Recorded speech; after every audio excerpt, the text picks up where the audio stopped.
Michel habite pile en face du centre de Pontourny. La reconversion du lieu en centre de déradicalisation, il la voit d'un mauvais œil.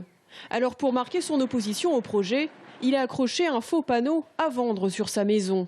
On sait très bien que les tarifs vont dévaluer. Moi j'ai travaillé pendant 35 ans à avoir un bien et puis une maison correcte. Tout comme Michel, nombre de riverains opposants au projet dénoncent le manque d'informations et les discours flous des élus. Ils savent que le nouveau centre se concrétise de plus en plus et exige par conséquent un droit de regard.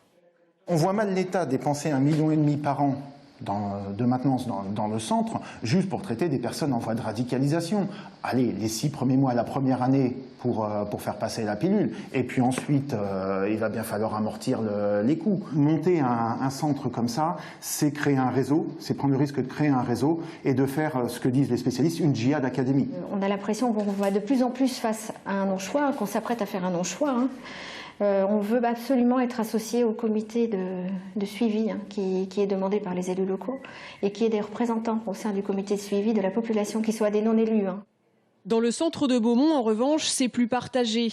Certains n'osent pas trop se montrer mais n'en pensent pas moins. D'autres attendent de voir pour se faire un avis. Il y a quelques années, on mettait les fous à la campagne pour que la région parisienne pouvait être tranquille. Et la région parisienne assume, l'État assume leurs responsabilités. Puis non, les gens, ils ont peur. Je pense qu'il y a aussi le fait de la centrale, tous les divers attentats qu'on peut voir. Donc les gens ont peur aussi. Ils ont à leur vie, à leur tranquillité. Peut-être pas la peine d'envenimer le truc. Si on ne sait pas, il vaut peut-être mieux rien dire et se renseigner avant. Enfin, je pense que ça va être un endroit qui va être sécurisé ou aménagé. Je ne sais pas comment ça marche. Et justement, peut-être que s'ils informaient plus les gens, on poserait moins de questions et ferait moins d'a priori. Le centre devrait ouvrir courant septembre 2016. Une manifestation d'opposition est prévue samedi, place Jeanne d'Arc à Chinon. À cette occasion, la pétition lancée début avril et qui rassemble pour le moment 630 signatures sera remise au sous-préfet.